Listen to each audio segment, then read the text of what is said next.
Welcome to all of you. इस lecture में हम लोग पोटेशियम स्पेयरिंग डायोटिक्स के बारे में डिस्कस करेंगे। But before going to discuss about the potassium sparing diuretics, I request you please subscribe my channel medical academy. Okay, देखिए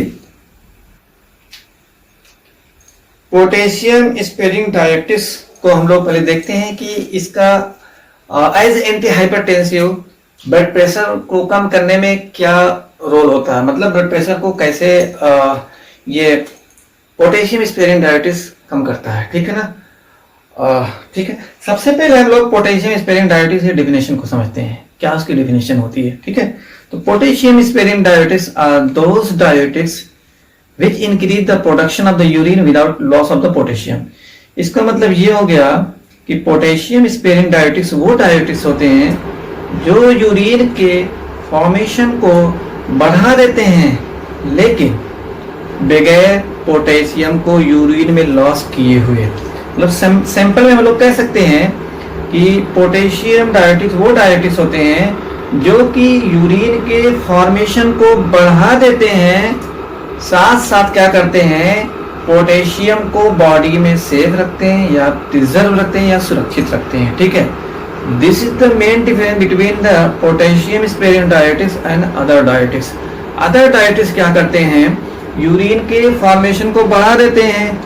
potassium sparing डायोटिक्स भी यूरिन के फॉर्मेशन को बढ़ा देगा, लेकिन अदर डायोटिक्स और पोटेशियम स्पेयरिंग डायोटिक्स के बीच में डिफरेंस ये होगा कि अदर डायोटिक जो है यूरिन के रूप में पोटेशियम को भी बॉडी से बाहर निकालेगा, जबकि पोटेशियम स्पेयरिंग डायोटिक्स यूरिन के फॉर्मेशन को बढ़ाएगा लेकिन पोटेशियम को यूरिन के थ्रू नहीं निकालेगा, पोटेशियम को बॉडी में सेव करेगा। This is the main difference between the potassium sparing diuretics and other diuretics. ठीक है ना। अच्छा, ठीक है, अब हम लोग जा रहे डिस्कस करने क्लासिफिकेशन क्या होता है पोटेशियम स्पेयरिंग डायोटिक्स। देखिए पोटेशियम स्पेयरिंग डायोटिक्स में मेनली 2 क्लासिफिकेशन है। कितना है? 2 है। सबसे पहले वाला जो क्लासिफिकेशन है उसको बोलेंगे inhibitor of epithelial sodium channel. Inhibitor of epithelial sodium channel. अच्छा, इसमें कौन सी ड्रग है? इसमें ड्रग्स हैं क्या बोलते हैं, ट्राइएम्टेरिन, ठीक है, अमिलोराइड। ठीक है, और उसके बाद दूसरी क्लासिफिकेशन देखते हैं पोटेशियम स्पेयरिंग डायोटिक्स। उसमें कौन सा है? उसका जो है बोलेंगे एल्डोस्टेरोन एंटागोनिस्ट। ठीक है, ये क्लासिफिकेशन हो गया दूसरा। इसमें जो ड्रग्स है स्पाइरोनोलैक्टोन। ठीक है, और दूसरी ड्रग है एप्लेरिनोन। ठीक है, 2 ड्रग्स हो गई। ठीक है, अब हम लोग पोटेशियम स्पेयरिंग डायोटिक्स के पहले क्लासिफिकेशन की मैकेनिज्म ऑफ एक्शन के बारे में पढ़ेंगे। तो पहला क्लासिफिकेशन क्या था पोटेशियम स्पेयरिंग डायोटिक्स का? पहला था inhibitor of epithelial sodium channel, या कह सकते हैं सोडियम चैनल ब्लॉकर भी कह सकते हैं।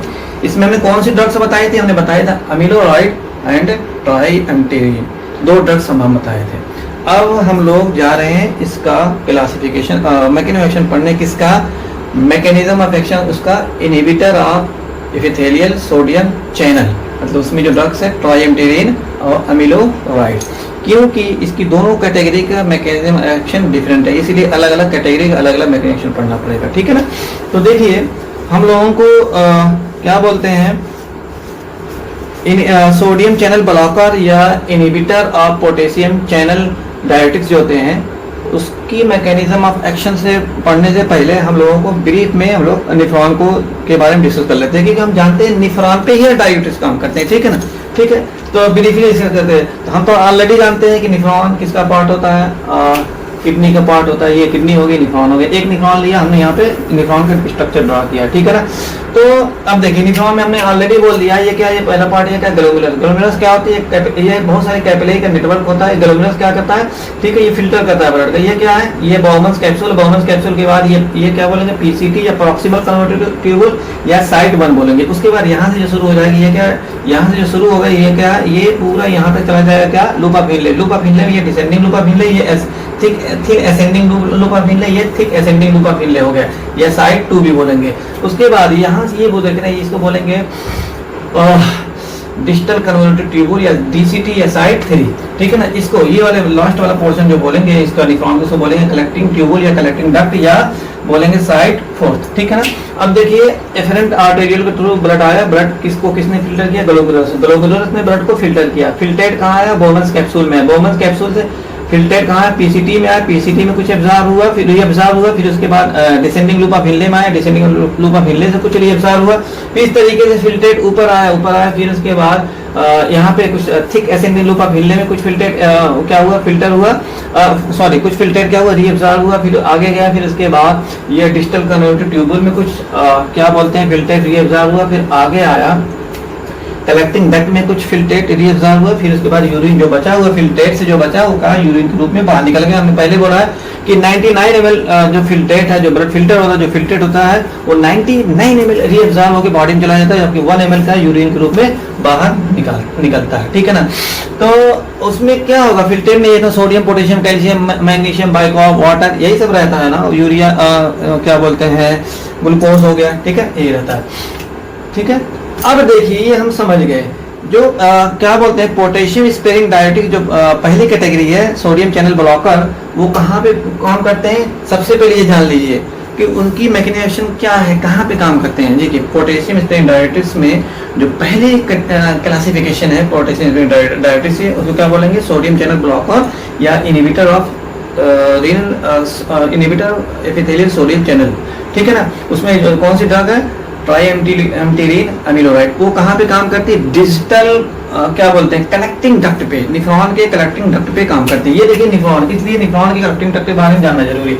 ये देखिए कलेक्टिंग डक्ट यहाँ से शुरू हो गई, यहाँ तक एंड हुई, ठीक है ना। अब हम लोग देख सकते हैं कलेक्टिंग डक्ट पे जो है बहुत सारी सेल्स होती है, एक सेल हमने ड्रा किया, ये देखिए सेल है ना, एक कंप्लीट सेल्स है, ठीक है, ये कंप्लीट सेल है।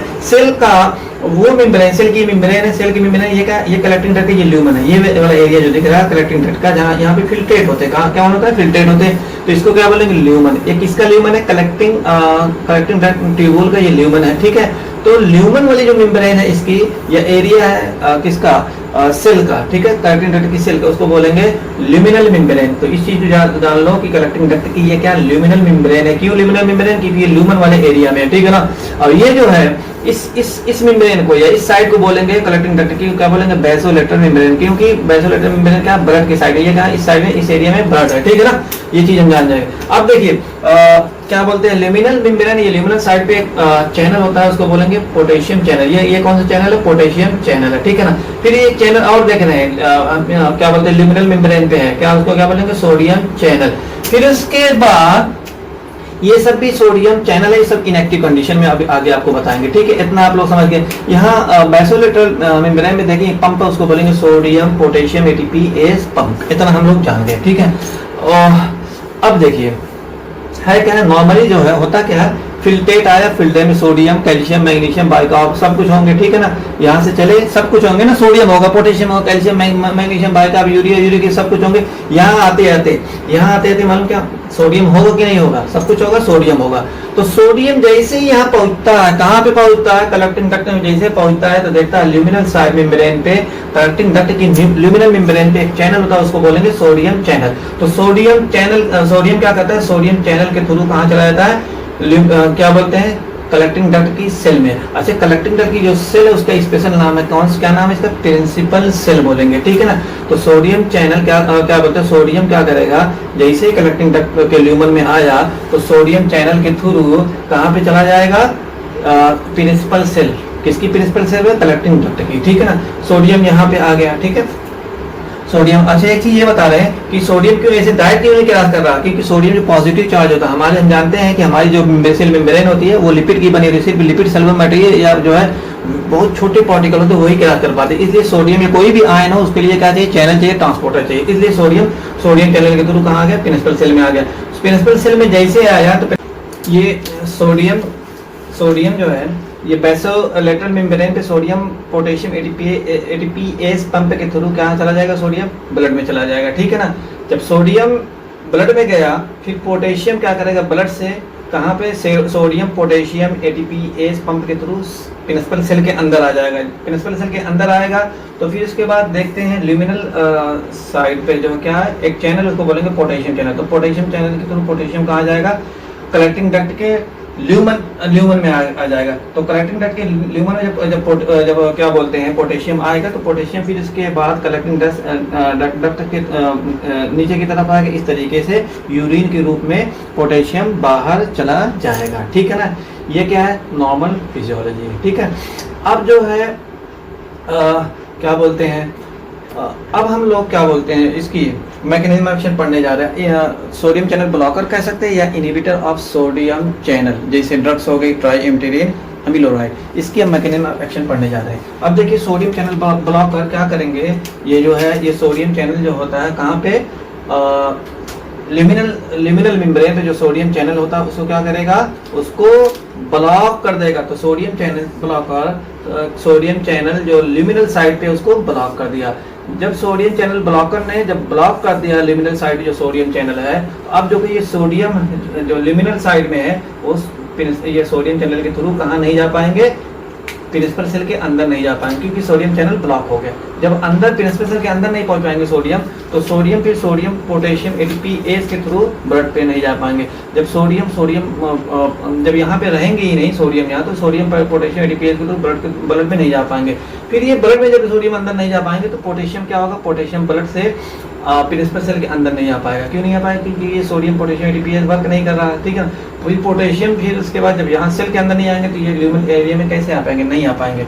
तो इस तरीके से हमने बताया था, क्या बताया था हमने डेफिनेशन में, क्या बताया था कि पोटेशियम स्पेरेंट डायरेटिक्स वो डायरेटिक्स होते हैं जो यूरिन के फॉर्मेशन को बढ़ा देते हैं।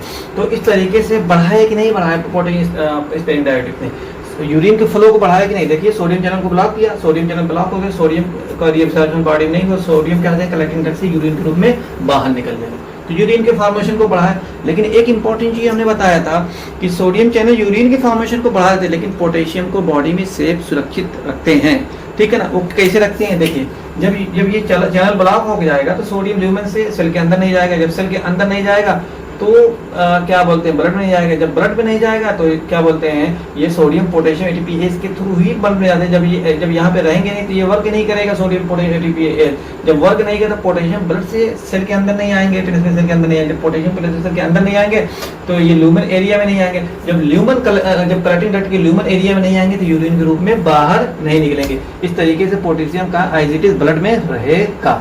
तो पोटेशियम को सेव किया कि नहीं सेव किया। अच्छा, अब हम लोग जो डिस्कस करने जा रहे हैं क्या बोलते हैं, पोटेशियम स्पेरियम डायरेटिक्स की जो दूसरा क्लासिफिकेशन है, क्या बोलते हैं उसको, जो है एल्डोस्टेरोन एंटागोनिस्ट। इनकी mechanism of action as compare to क्या बोलते हैं सोडियम चैनल ब्लॉकर से डिफरेंट होती है, इसलिए दोनों क्लास का हम मैकेनिज्म एक्शन अलग अलग स्टडी करेंगे, ठीक है। तो अब हम लोग जा रहे हैं एल्डोस्टेरोन एंटागोनिस्ट की मैकेनिज्म एक्शन पढ़ने।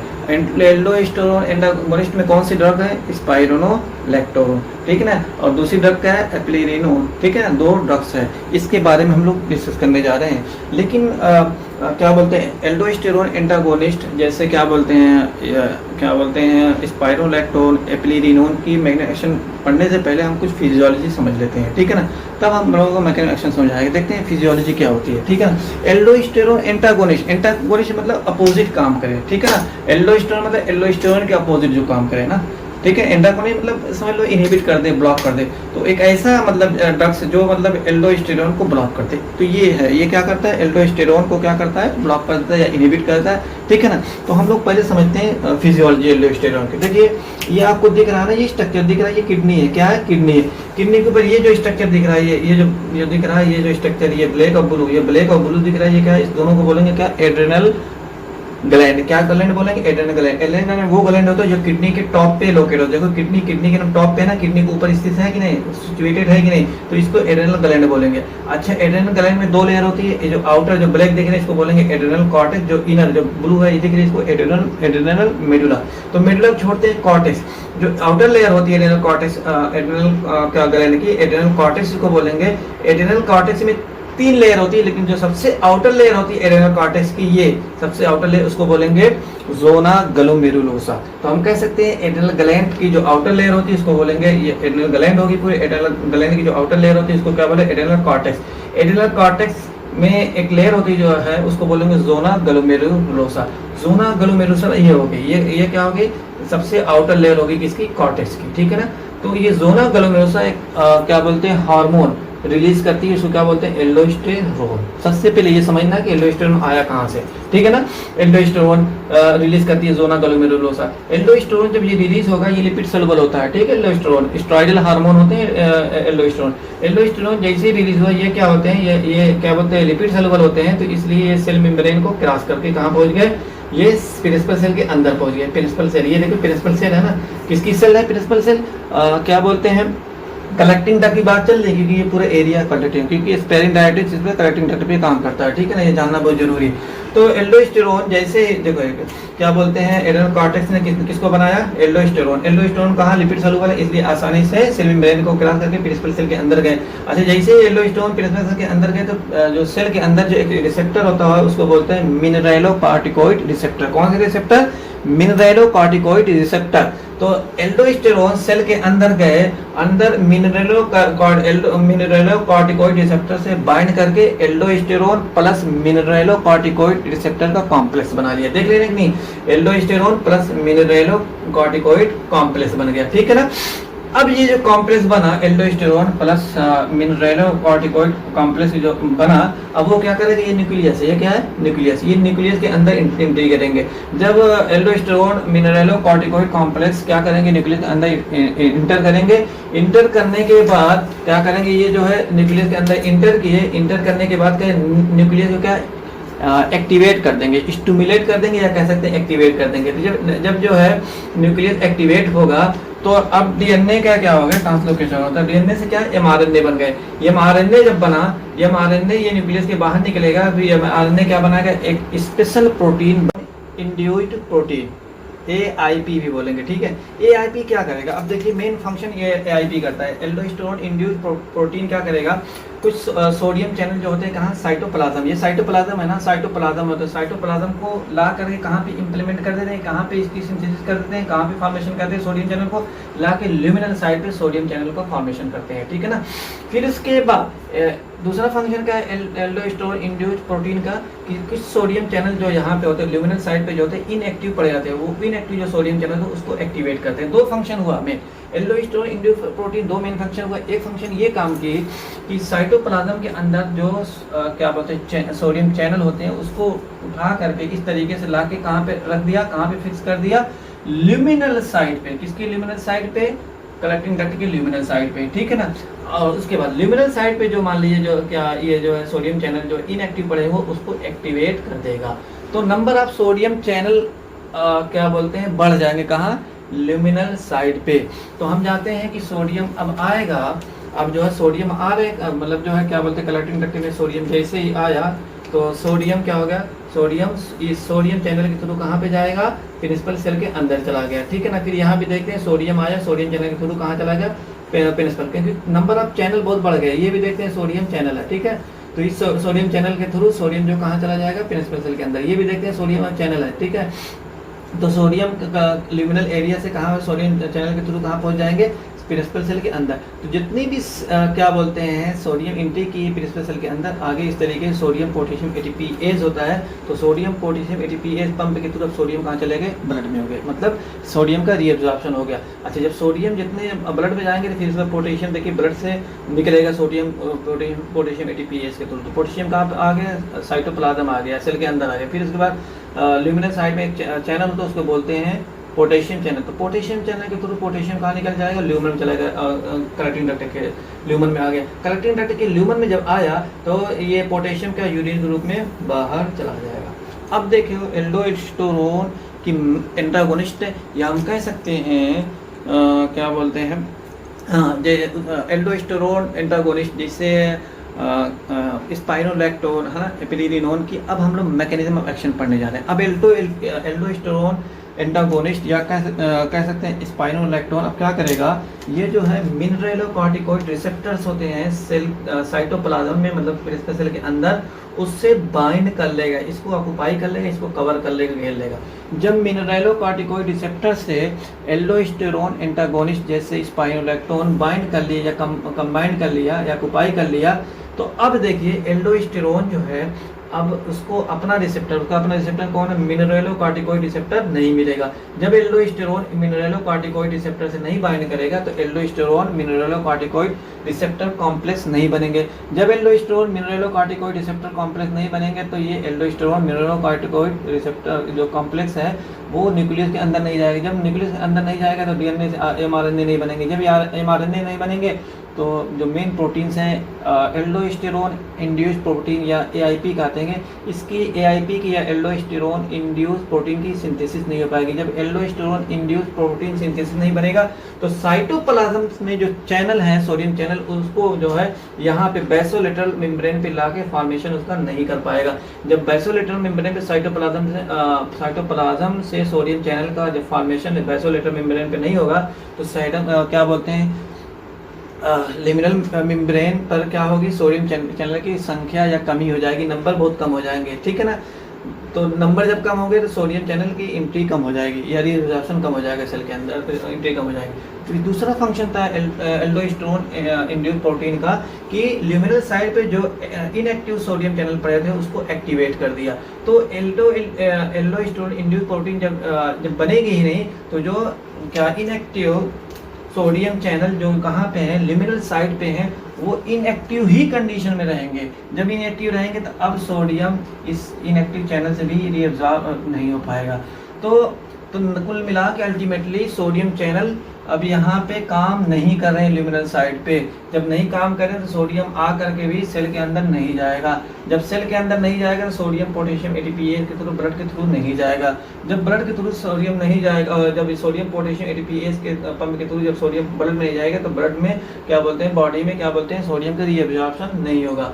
तो जब रीअब्जॉर्प्शन नहीं होगा तो ठीक है, जब इसका रीअब्जॉर्प्शन नहीं हो पाएगा, जब सोडियम अंदर नहीं जा पाएगा तो ये सोडियम पोटेशियम एटीपीएस पंप नहीं करेगा काम, तो पोटेशियम ब्लड से सेल के अंदर नहीं आ पाएगा। जब सेल के अंदर नहीं पोटेशियम आएगा तो क्या बोलते हैं, तो पोटेशियम क्या सेल से कलेक्टिंग डक्ट के ल्यूमन साइड पे नहीं आ पाएगा। जब कलेक्टिंग डक्ट के ल्यूमन साइड पे नहीं पोटेशियम आएगा तो पोटेशियम यूरिन के रूप में बाहर नहीं निकलेगा।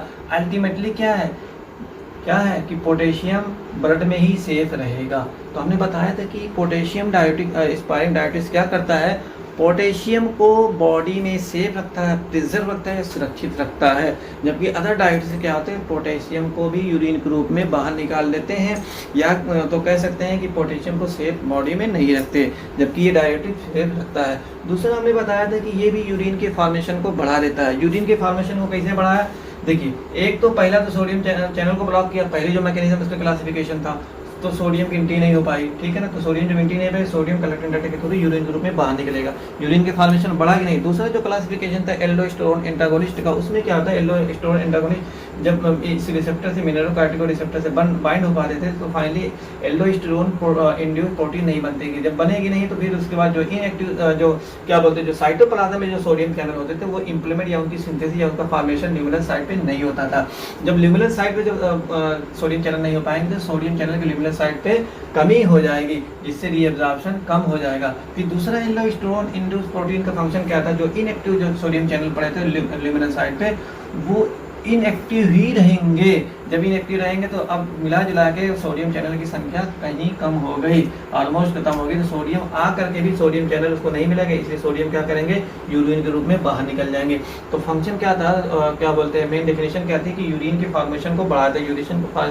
यूरिन का फॉर्मेशन बढ़ा कि नहीं बढ़ा, ठीक है। अब हम now we are going to discuss about the adverse effect of the क्या बोलते हैं इसका पोटेशियम स्पेरिंग डायोटिक्स का हम लोग एडवर्स इफेक्ट के बारे में डिस्कस करेंगे। देखिए हम ऑलरेडी हम बोल चुके हैं एडवर्स इफेक्ट हम लोग मैकेनिकल एक्शन से बनाएंगे।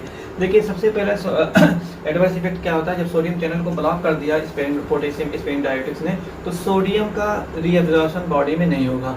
सोडियम सेल के अंदर नहीं गया तो सिर्फ ब्लड में नहीं जाएंगे, ब्लड में सोडियम की कमी हो जाएगी। जब ब्लड की सोडियम में कमी होती है, जब ब्लड के अंदर सोडियम कमी होती है उसको बोलते हैं हाइपोनाट्रेमिया। क्या हो जाएगा? हाइपोनाट्रेमिया। तो पहला साइड इफेक्ट ये हो गया, हाइपोनाट्रेमिया पहला साइड इफेक्ट। दूसरा जो हम हमें हमेशा बोले हैं कि वाटर हमेशा क्या करता है? सोडियम को फॉलो करता है। सोडियम इधर जाएगा उधर उधर वो भी जाएगा। जब सोडियम सेल के अंदर नहीं, ब्लड में नहीं जा पाएगा तो वाटर भी नहीं जाएगा, तो वाटर नहीं जाएगा तो वाटर की भी बॉडी में कमी हो जाए, ब्लड में कमी हो जाएगी। ठीक है, तो उसको क्या बोलेंगे?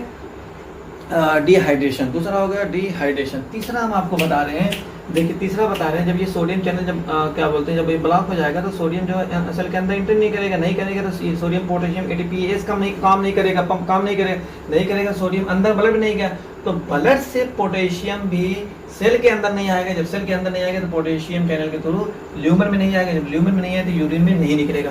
कहने के मतलब कि पोटेशियम की संख्या, पोटेशियम का लेवल या कंसंट्रेशन ब्लड में बढ़ जाएगी। जब पोटेशियम का लेवल बढ़ता है तो उसको एक टर्म बोलते हैं, क्या बोलते हैं?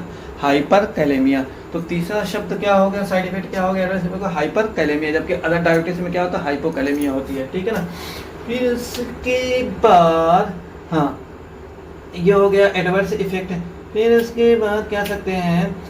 Now we are going to discuss about the mechanism, about the uses of the potassium sparing diabetes का क्या यूज होता है। ठीक है, सबसे पहले यूज क्या होता है? ये जो है क्या बोलते हैं, ये एंटी हाइपरटेंसिव कैटेगरी ड्रग है। ये क्या करता है? बीपी को कम करता है। बीपी को कम कैसे करता है? एक चीज़ मैं बता रहा हूँ मैं, बीपी कम कैसे करता है? जैसे देखिए, अगर ब्लड का वैल्यू बढ़ा, मोर देन नॉर्मल हुआ तो ब्लड प्रेशर बढ़ेगा। ठीक है ना। तो ये क्या करता है? ब्लड का वॉल्यूम कम करता है कि नहीं कम करता है? कम किया कि नहीं? कहा सोडियम को बाहर लेके आया कि नहीं? ब्लड का वॉल्यूम कम किया कि नहीं? कम किया। इसलिए as a anti hypertensive drug use होता है। लेकिन एक चीज ये बताता हूँ, ये अकेले यूज नहीं होता, या तो थायराइड डायबिटिक्स या लूप डायबिटिक्स के साथ ये यूज होता है। It's very important to understand. It's not used alone, it is used in a combination with the loop diuretics और we can say and thiazide diuretics. इसका मतलब ये हुआ, ये एलोन अकेले यूज नहीं होता, या लूप डायबिटीज के साथ यूज होता है, या तो क्या बोलते हैं, या लूप डायबिटीज के साथ यूज होता है, या तो थायराइड डायबिटीज से यूज होता है। क्यों यूज होता है? क्योंकि जो लूप डायबिटीज और पोटेशियम डायबिटीज होते हैं वो क्या करते हैं? पोटेशियम को लॉस करते हैं और ये पोटेशियम को सेव करता है।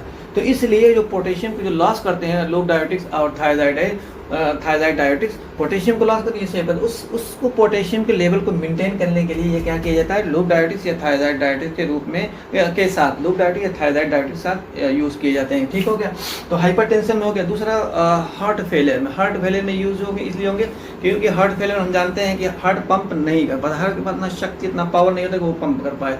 जब हार्ट पंप नहीं कर पाएगा तो चारों तरफ बॉडी में का एडेमा हो जाएगा। एडेमा का एक्यूमुलेशन ऑफ फ्लूइड मतलब ये बॉडी में एक्यूमुलेट हो जाएगा। तो ये फ्लूइड बाहर निकाल रहा है कि नहीं? सोडियम का फ्लूइड बाहर निकाल रहा है कि नहीं? तो ये क्या कहता है?